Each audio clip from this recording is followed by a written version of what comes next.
Hello నమస్తే. నిన్న మధ్యప్రదేశ్లో రాహుల్ గాంధీ ఒక ప్రసంగం ఇచ్చాడు. ఇప్పుడు వీళ్ళందరూ ఎక్కడికి వెళ్ళినా ప్రసంగాలు ఇస్తారు, దాని గురించి మనం వినేది ఏంది అని మనం అనుకోవచ్చు. బట్ నేను మీకు ఇప్పుడు జగన్మోహన్ రెడ్డి గారు ఎక్కడికి వెళ్ళినా సేమ్ కైండ్ ఆఫ్ ప్రసంగం ఇస్తారు. చంద్రబాబు నాయుడు గారు ఎక్కడికి వెళ్ళినా సేమ్ కైండ్ ఆఫ్ ప్రసంగం ఇస్తారు. పవన్ కళ్యాణ్ గారు అయితే ఒకటే పదం మీద ఒకటే మతం మీద ప్రసంగాలు ఇస్తూ ఉన్నాడు పవన్ కళ్యాణ్. అలాగే రాహుల్ గాంధీ కూడా ఎక్కడికి వెళ్ళినా సరే ఒకటే ప్రసంగం ఇస్తున్నాడు. బట్ రిమెంబర్, వాళ్ళు చెప్పేటువంటి కంటెంట్ సేమ్ అయినప్పటికీ ప్రసంగానికి ఎమోషన్స్ మారుతాయి. ప్రసంగానికి వాళ్ళు వేరే విధంగా మాట్లాడతారు. కాబట్టి నేను I'm showing this video. Rahul Gandhi నేను మధ్యప్రదేశ్లో టెలివిజన్ ఛానల్లో ఒక్క దళిత యాంకర్ అయినా ఉన్నాడా అని దేశానికి ఒక సవాల్ విసిరాడు. అసలు ఆయన ఏమన్నాడో చూద్దాం. ఓకే, స్టార్టింగ్ నుంచి రాహుల్ గాంధీ ఏమన్నాడు అనేది మనం చూద్దాం.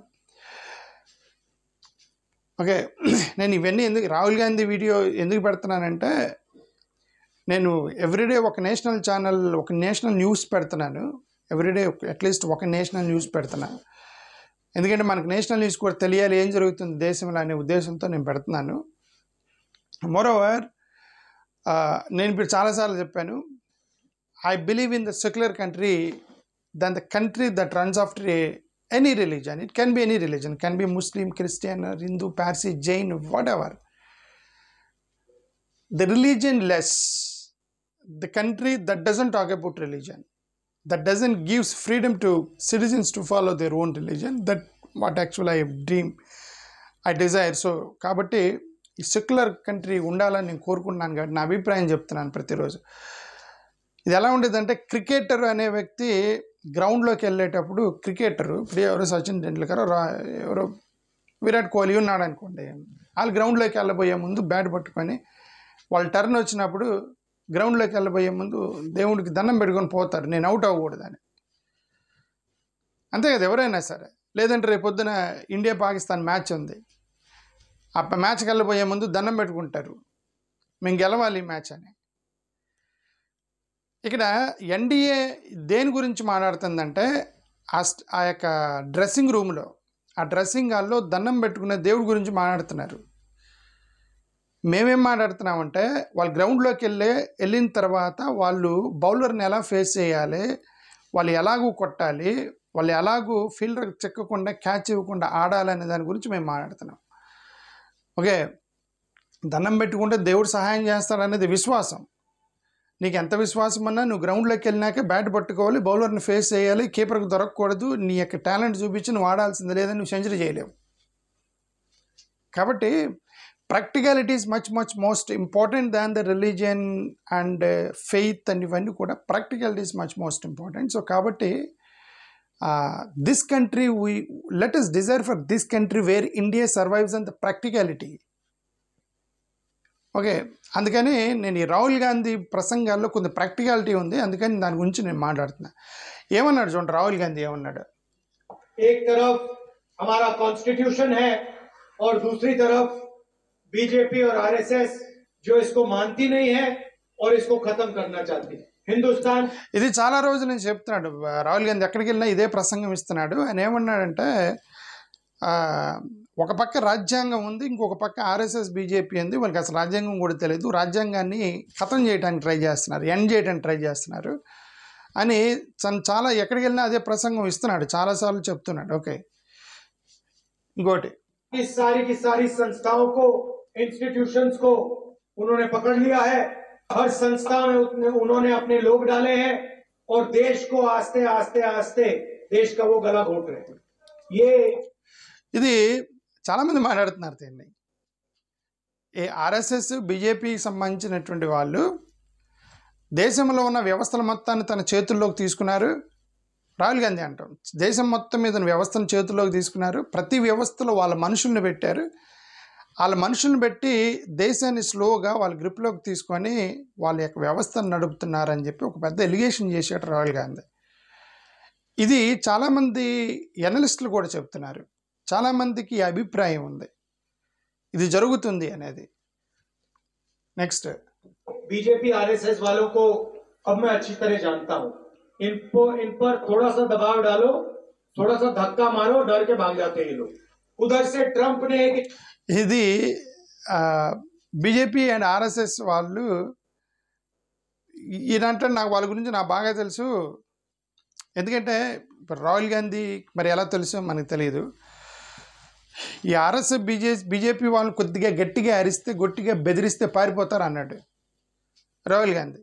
ఇప్పుడు నా వీడియో ఒకవేళ ఎవరైనా ఆర్ఎస్ఎస్ వాళ్ళు కనుక బీజేపీ వాళ్ళు కనుక చూస్తే, డియర్ బ్రదర్స్, నేను మీకు ఒక సజెషన్ ఏంటంటే, మీరు గ్రామీణ ప్రాంతాల్లోకి వెళ్ళి దళితుల మీద వాళ్ళు కన్వర్షన్ చేసుకుంటున్నారు, చర్చిలకు వెళ్తున్నారు, మత మార్పిళ్ళు చేస్తున్నారని చెప్పి ఏది చిన్న లోయర్ కులాల మీద, లోయర్ పీపుల్ మీద, పేదవాళ్ళ మీద వాళ్ళకి ఏదో రోగం వచ్చి ఇదిగోండి గుళ్ళన్నీ తిరిగేమో తగ్గట్లేదు, ఒకవేళ చర్చికి వెళ్తే తగ్గిద్దేమోనని అనుమానం అనే విశ్వాసంతో అది కూడా వాళ్ళు చర్చికి వెళ్తుంటే, లేదంటే కొంతమంది మసీదులకు వెళ్తుంటే వాళ్ళ దగ్గరికి వెళ్ళి వాళ్ళని బెదిరించి వాళ్ళ మీద దాడులు చేసి ఇంతకంటే బెటరు.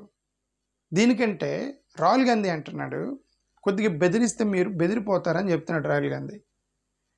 మీరందరూ ఢిల్లీ వెళ్ళండి, గ్రామీణ ప్రాంతాల్లోకి వెళ్ళకండి, పేదల్ని హింసించకండి, వాళ్ళ మీద బెదిరించకండి.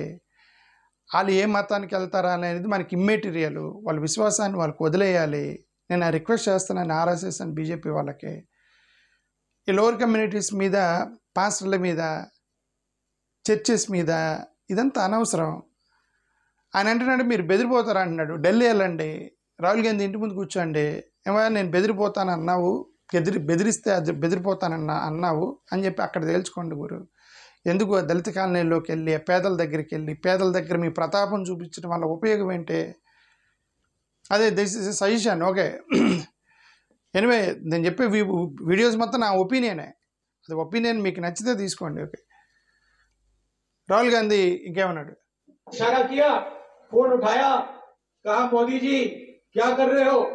नरेंद्र सरेंडर और जी हजूर करके नरेंद्र मोदी जी ने ట్రంప్ ఫోన్ చేశాడట నరేంద్ర మోడీ గారికి. నరేందర్ సరెండర్ అన్నాడట. వెంటనే ట్రంప్కి సరెండర్ అయ్యాడు నరేంద్ర మోడీ గారు. ఆయన చెప్పినట్టుగా అదే యుద్ధం ఆపై సీజ్ ఫైర్కి వెళ్ళాడు. అంటే భారతదేశాన్ని ట్రంప్ నడుపుతున్నాడు అన్నట్టుగా ఒక ఎలిగేషన్ చేశాడు. इशारे का पालन किया। 71 की लड़ाई में 7th फ्लीट आई थी, हथियार आए थे, एयरक्राफ्ट कैरियर आया था। इंदिरा गांधी जी ने कहा मुझे कुछ जो करना है मैं करूंगी। गांधी जी, जवाहरलाल नेहरू, सरदार पटेल ये सरेंडर वाले लोग नहीं हैं, ये सुपर पावर से लड़ने वाले लोग हैं, क्योंकि ये इस देश में ఏమన్నాడంటే ఇందిరాగాంధీ టైంలో కూడా ఇలాంటి సజెషన్స్ వచ్చినాయి. అప్పుడు నిక్సన్ నాకు అమెరికా అధ్యక్షుడు ఉండేవాళ్ళు అండి. అతను ఇందిరాగాంధీ టైంలో కూడా ఇట్లా ప్రెజర్ పెట్టాడు, నువ్వు పాకిస్తాన్ మీద వెనక్కి వెళ్ళాలని. ఆమె చెప్పిందంట నాకు ఒక పని ఉంది పాకిస్తాన్ తోటి, అది ఖతం చేసినాకే నీతో మాట్లాడతానని చెప్పింది అమెరికా అధ్యక్షుడితోటి. పోయి ఖతం చేసింది, 2 ముక్కలు చేసింది, బంగ్లాదేశ్ని చీల్చేసింది. జవహర్లాల్ నెహ్రూ కానీ, లాల్ బహదూర్ శాస్త్రి కానీ, సర్దార్ వల్లభాయ్ పటేల్ కానీ వీళ్ళెవరు కూడా సరెండర్ అయ్యేటువంటి వ్యక్తులు కాదు. మోడీ గారు సరెండర్ అయ్యారని చెప్తున్నాడు. नहीं चाहते, ये अंबानी अदानी वाला देश चाहते हैं, अरबपतियों वाला देश चाहते हैं, सामाजिक न्याय वाला देश नहीं चाहते हैं। उनकी सोच का मॉडल है। बिहार में बिना किसी से पूछे ఇది రాహుల్ గాంధీ చాలా రోజుల నుంచి చెప్తున్నాడు ఈ మాట. సోషల్ జస్టిస్ ఇప్పుడు ఇది అదానీ అంబానీ అనే కాంటెక్స్ట్ పట్టుకొచ్చాడు.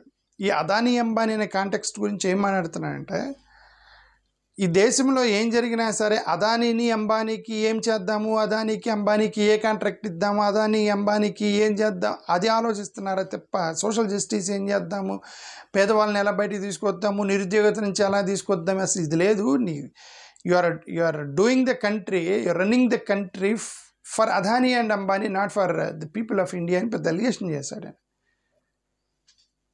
యూ షుడ్ మీరు కూడా ఆలోచించాలి, అది ఇతను చెప్పేది నిజమా లేదా అనేది మీరు కూడా ఆలోచించండి.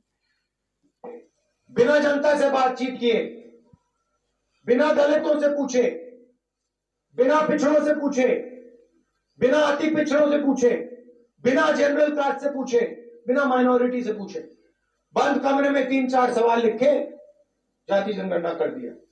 तेलंगाना में हमने लाखों लोगों से सवाल पूछा, दलितों के संगठनों से, आदिवासी के संगठनों से, उनके नेताओं से, और हमने उनसे पूछा कि देखिए हम जाति जनगणना करने जा रहे हैं, सर्वे करने जा रहे हैं, आप इस सर्वे में कौन से सवाल चाहते हो?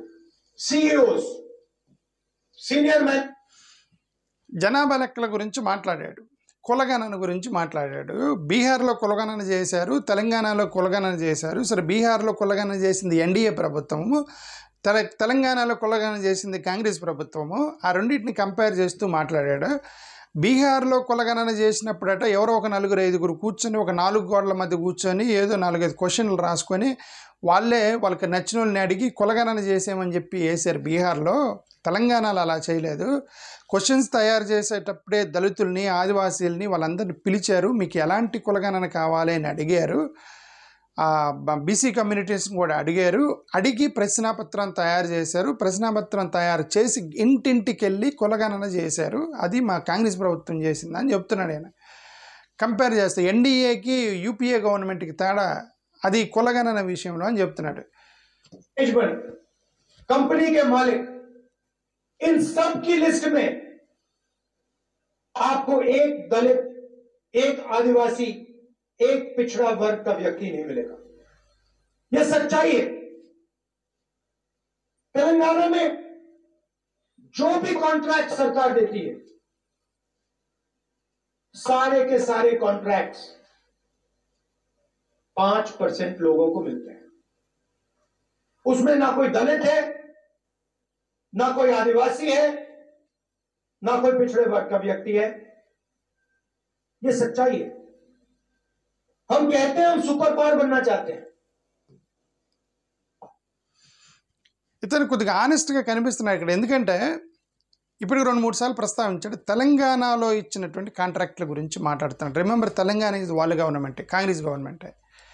తన గవర్నమెంట్లో జరిగిన ఒక తప్పుని తను పదే చెప్తున్నాడు అంటే కొద్దిగా ఆనెస్ట్గా కనిపిస్తున్నాడు. ఇప్పుడు ఏదో బీజేపీ గవర్నమెంట్లో ఇలా చేశారు అంటే ఎలిగేషన్ అనుకోవచ్చు, రాజకీయ ఎలిగేషన్ అనుకోవచ్చు. But is referring to Telangana government. ఇప్పుడు చాలాసార్లు చెప్పాడు ఆ విషయం. అంటే తన ప్రసంగంలో కొద్దిగా ఆనెస్టీ ఉంది. ఇతను ఏమంటాడంటే 3 విషయాలు మాట్లాడాడు నిన్న. ఒకటి, కంపెనీలలో, కార్పొరేటర్లో కంపెనీ ఓనర్లు ఎవరు, కంపెనీల్లో ఉన్నటువంటి సీఈఓలు ఎవరు, ఎండీలు ఎవరు, వాళ్ళందరూ కూడా దళిత, ఆదివాసీలు ఎవరూ లేరు. బీసీ, ఎస్సీ, ఎస్టీలు ఎవరూ లేరు. ఓన్లీ అప్పర్ కమ్యూనిటీస్ మాత్రమే కంపెనీలని సీఈఓలుగా, కంపెనీ ఓనర్లుగా ఉన్నారని ఇది ఒకటి. రెండోది, గవర్నమెంట్ కాంట్రాక్ట్స్ ఎవరు చేస్తున్నారు, తెలంగాణ గవర్నమెంట్లో ఎవరికి ఇచ్చారనేది నేను చెక్ చేశానని చెప్తున్నాడు. తెలంగాణ గవర్నమెంట్ వాళ్ళదే. వాళ్ళ గవర్నమెంట్లో ఎవరికి ఇచ్చారనేది తనే బయటపెడుతున్నాడు. ఏమని చెప్తున్నాడు, గవర్నమెంట్ కాంట్రాక్ట్ చేసే వాళ్ళు ఒక్కరు కూడా ఎస్సీలు లేరు, ఎస్సీ, ఎస్టీ, దళితులు, ఆదివాసీలు లేరు. మొత్తం కూడా ఒక 5% పాపులేషన్కి గవర్నమెంట్ కాంట్రాక్ట్లన్నీ చేస్తున్నారు తెలంగాణలో. నేను వెరిఫై చేశానని చెప్పి తన ఓన్ గవర్నమెంట్ గురించి మాట్లాడుతున్నాడు.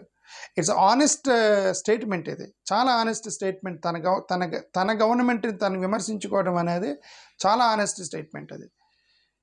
ఓకే, తర్వాత दलितों की आबादी 15%, पिछड़ों की आबादी कम से कम 55%, आदिवासियों की आबादी 9%, माइनॉरिटीज 15%. దీని మందులో ఒక మాట అన్నాడు, అది స్కిప్ అయిపోయింది నేను చెప్పేటప్పుడు. అతను ఏమన్నాడంటే, మేము భారతదేశాన్ని సూపర్ పవర్ చేస్తామంటే సూపర్ పవర్గా మార్చలేను దేశాన్ని. భారతదేశంలో ఉన్న ప్రతి సిటిజన్ని నువ్వు సూపర్ పవర్ చెయ్యి, ఆ తర్వాత దేశం ఆటోమేటిక్గా సూపర్ పవర్ అవుతుంది అన్నాడు. అది వినండి, నేను అది స్కిప్ చేశాను, అది వినండి.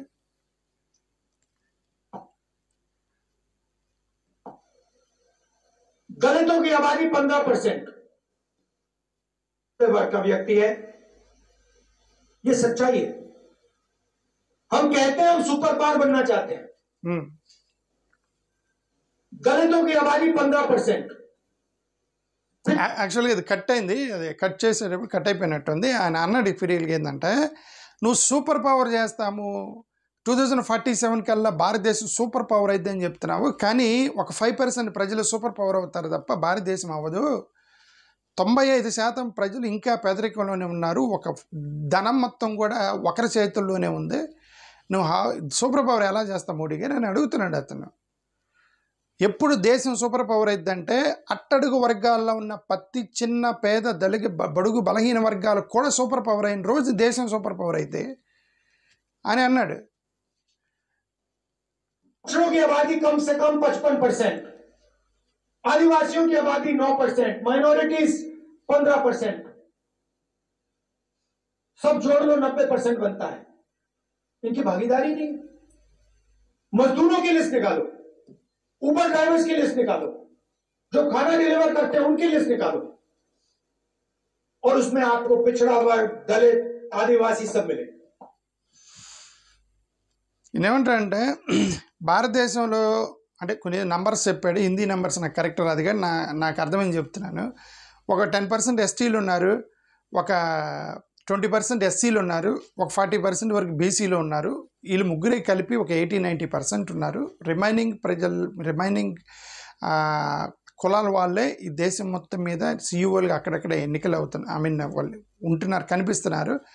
ఐఏఎస్ ఆఫీసర్లు, ఏమైనా చీఫ్ సెక్రటరీలు, వీళ్ళు సీఎంఓ అడ్వైజర్లు, వీళ్ళందరూ కూడా హయ్యర్ కులస్తులు కనిపిస్తున్నారు. దళిత, ఆదివాసీ, బీసీలు వీళ్ళు ఎవరు కనబడతలేదు. కాబట్టి నేనేమంటాడంటే, కానీ నువ్వు ఊబర్ డ్రైవర్ దగ్గరికి వెళ్ళి చూసినా, ఇంటింటికి తిరిగి భోజనం డెలివరీ చేసేవాళ్ళు, రోడ్లు ఊడ్చేవాళ్ళు, వీళ్ళందరిని చూస్తే మొత్తం వీళ్ళే కనబడుతున్నారు, వాళ్ళు కనబడతలేదు. అంటే చిన్న చిన్న జాబులకి ఇక దేశం ఇంకా కూడా ఎలా సెట్ అయిపోయింది. ఆ పైన ఉంది వాళ్ళే, కింద ఉంది వీళ్ళే, దేశం మారట్లేదు అనేది అతను ఆవేదన చెప్తున్నాడు. ఓకే, మన ఆవేదన కూడా అదే కదా, ఇది మనమే ఇదే కదా చాలా రోజుల నుంచి చెబుతున్నాం. ఓకే, बड़ी बड़ी बातें होती है, सुपर पावर बनेंगे, ऐसे कोई सुपर पावर नहीं बनता है। जब तक हम हर हिंदुस्तानी की शक्ति का नहीं प्रयोग करेंगे तो ये देश सुपर पावर छोड़ो आगे नहीं जा सकता है। अब ఓకే, ఇక్కడ అన్నాడు, నేను అక్కడ అనుకుని అక్కడ ముందుకు చెప్పాను. ఇక్కడ అన్నాడు, ఏమన్నాడు, భారతదేశాన్ని సూపర్ పవర్ చేస్తానంటే కుదరదండి. హర్ హిందుస్థానీ, ప్రతి భారతీయుడు సూపర్ పవర్ అయిన రోజు నువ్వు సూపర్ పవర్ అయితే దేశం. ఇలా కాదు. 5% ఇప్పుడు జీడిపి పెరిగింది, 3rd పొజిషన్లో ఉంది. కానీ ఆ జీడిపి జనరేట్ చేస్తుంది అదానీ, అంబానీ, వీళ్ళే, మిట్టల్, జిండాల్, వీళ్ళే చేస్తున్నారు. మనలాంటి వాళ్ళు జేబులతో ఊడుకుంటున్నాం. అది ఆయన అంటున్నది ఏంటంటే, ఎవ్రీ సిటిజన్ సూపర్ పవర్ అయిన రోజు నువ్వు సూపర్ పవర్ అవుతావు, ఇలా 5% ధనం సంపాదిస్తే కాదండి. मीडिया देखो, पूरी लिस्ट निकाली मैंने, मालिकों की लिस्ट, रिपोर्टर्स की लिस्ट, एंकर्स की लिस्ट। मुझे दलित एंकर का नाम बता दो, मुझे पिछड़े वर्ग के एंकर का नाम बता दो, मुझे आदिवासी एंकर का नाम बता दो। ఇది యాక్చువల్గా ఇక్కడ ఆశ్చర్యమే. యాంకర్ల లిస్ట్ మొత్తం తీసుకున్నాడట. టీవీ ఛానల్ యాంకర్ల నేమ్లు మొత్తం ఇవ్వమండి, నేమ్స్ మొత్తం చూసి వాళ్ళ కులాలు చూస్తే ఒక్క దళితుడు లేడు, ఒక ఆదివాసీ లేదు, ఒక బీసీలు ఉన్నారేమండి. దళిత, ఆదివాసీ అన్నాడు, దళితులు లేరు, ఆదివాసీలు లేరు యాంకర్లో. ముఖ్యంగా నేషనల్ ఛానల్ అన్నాడు. ఓకే, అంటే సరే, ఇక్కడ మన ఆంధ్రప్రదేశ్లో కూడా దళితులు లేరంటారా? నాకు కూడా డౌటే. ఇప్పుడు TV5లో యాంకర్స్ మూర్తి గారు, సాంబశివరావు గారు, వాళ్ళిద్దరు దళితులు అయితే కాదు కదా. ఏబీఎన్ ఆంధ్రజ్యోతి వెంకటకృష్ణ గారు, రాధాకృష్ణ గారు ఇద్దరు దళితులు కాదు. సరే, పోనీ ఈటీవీలో ఏమన్నా యాంకర్లు దళితులు ఉన్నారా? పోనీ సాక్షిలో ఈశ్వర్ గారు, అక్కడ కూడా మన దళితులు కనిపించట్లేదు. ఇప్పుడు మరి తననంత కరెక్టే కదా. మన తెలుగు ఛానల్లో కూడా ఆయన నేషనల్ ఛానల్ గురించి మాట్లాడితే మన తెలుగు ఛానల్లో కూడా ఒక్క దళిత యాంకర్ లేడు. కానీ దళిత ఓనర్లు, దళిత యాంకర్లు ఎక్కడున్నారంటే యూట్యూబ్ ఛానల్లో ఉన్నారు. మాలాంటి వాళ్ళు ఆడ అమెరికా వాడు ఏదో కనిపెట్టి మంచి పని చేశాడు. యూట్యూబ్ అనేది ఒకటి కనిపెట్టిన తర్వాత మా అందరికి ఉపయోగమైంది. మేము కంపెనీలు పెట్టలేక, కంపెనీలకి పెట్టి సక్సెస్ అవ్వట్లేదని చెప్పి ఇట్లాంటి యూట్యూబ్ ఛానల్లో మమ్మల్ని ఎవడు అడ్డుకోలేడు. ఇప్పుడు ఈయన ఏమిటంటే, టీవీ ఛానల్ పెట్టాలంటే 100 కోట్లు కావాలి, యూట్యూబ్ ఛానల్ పెట్టాలంటే 10 నిమిషాలు సరిపోయింది.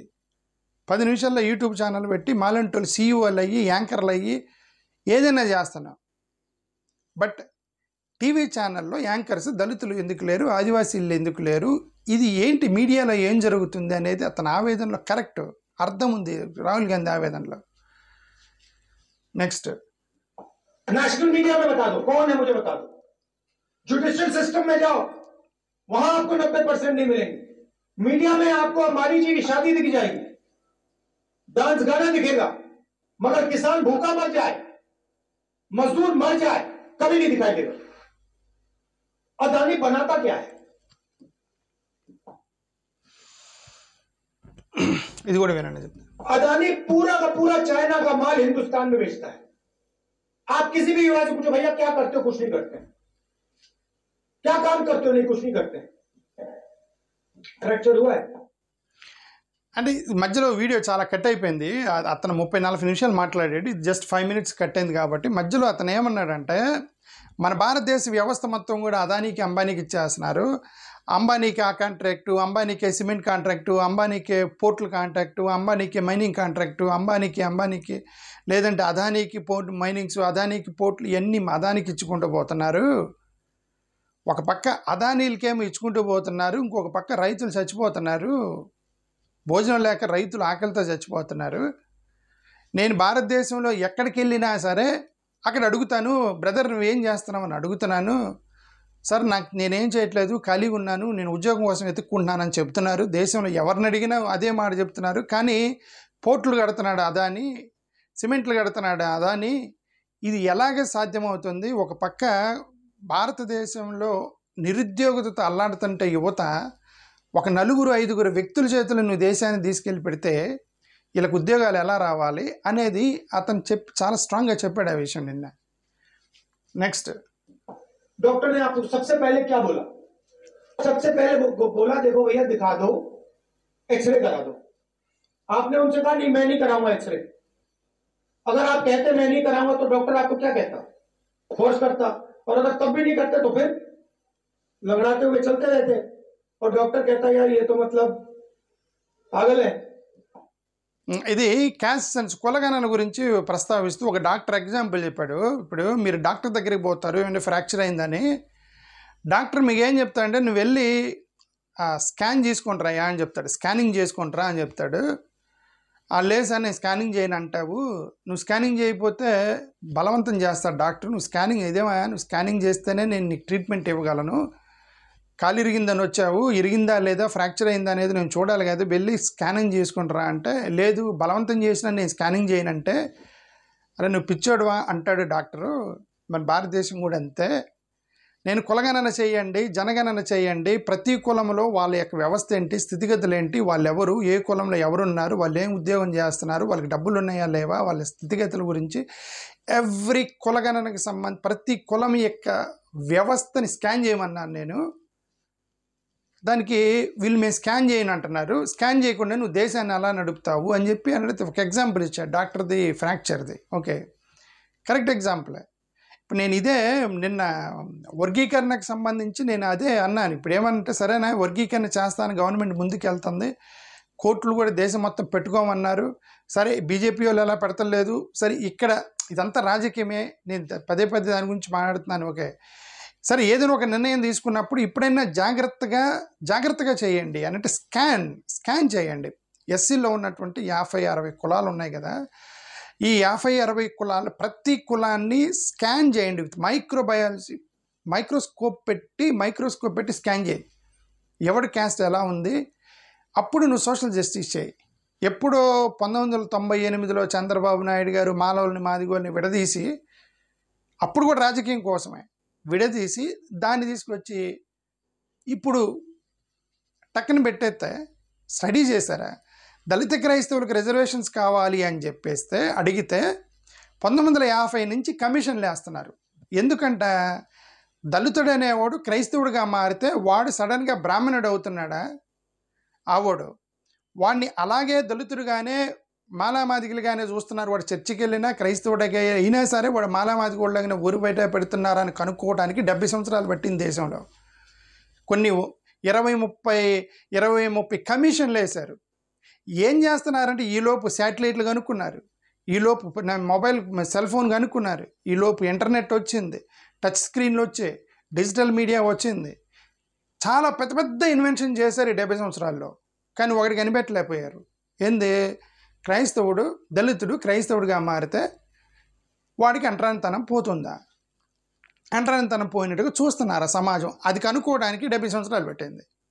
ఈలోపు రాకెట్లు కూడా వేశారు పైనకి, చందమామ మీద కూడా వెళ్ళారు. ఇది కనిపెట్టలేకపోయారు. ఇప్పుడు నేను అదే అన్నానంటే స్కాన్ చేసి మొత్తం అప్పుడు కదా మీరు ఈ వర్గీకరణ ఇవన్నీ చేయాలి అని నా ఉద్దేశం అంతే. దాని గురించి మాట్లాడాను గతంలో నేను. रेस के घोड़े और बारात के घोड़े को अलग तो करना ही पड़ेगा। पहले मैं कहता था 2 टाइप के हैं, एक रेस का घोड़ा है, कांग्रेस पार्टी कभी कभी रेस के घोड़े को बारात में भेज देती है, कभी कभी बारात के घोड़े को रेस की लाइन में खड़ा कर देती है, उसको पीछे से वो एक चाबुक पड़ता है, वो वहीं बैठ जाता है।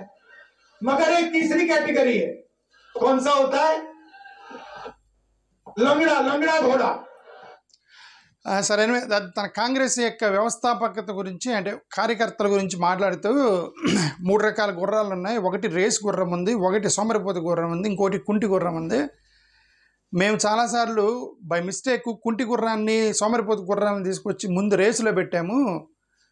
వాళ్ళ పరిగెత్తలేక అక్కడే కూర్చొని విడిపోయినాయి, అందుకని మేము ఓడిపోయామని చెప్పడానికి ట్రై చేశాం. అంటే ఎమ్మెల్యే సీట్లు, ఎంపీ సీట్లు ఎవరికి ఇస్తున్నాము, వాళ్ళు they are not race horses, ఎవరికంటే వాడికి సీట్లు ఇచ్చామని చెప్పడానికి ప్రయత్నం చేశాడు. ఓకే, కుంటి గుర్రాలని సోమరిపోతు గుర్రాలను తీసుకొచ్చి రేసులో పెట్టాము మేము, కాబట్టి ఓడిపోయాము. ఇప్పుడు మేము ఐడెంటిఫై చేస్తున్నాము రేసు గుర్రాలు ఏంటి అనేవి, ఆ రేసు గుర్రాలని ముందు పెట్టి మేము ముందుకు నడపడానికి ట్రై చేస్తున్నాము అని చెప్పేసి ఒక ప్రసంగం ఇచ్చాడు. సరే, అది కాంగ్రెస్ పార్టీకి సంబంధించినటువంటి ఇంటర్నల్ ఇష్యూ ఇది. థ్యాంక్ యూ, నమస్కారం.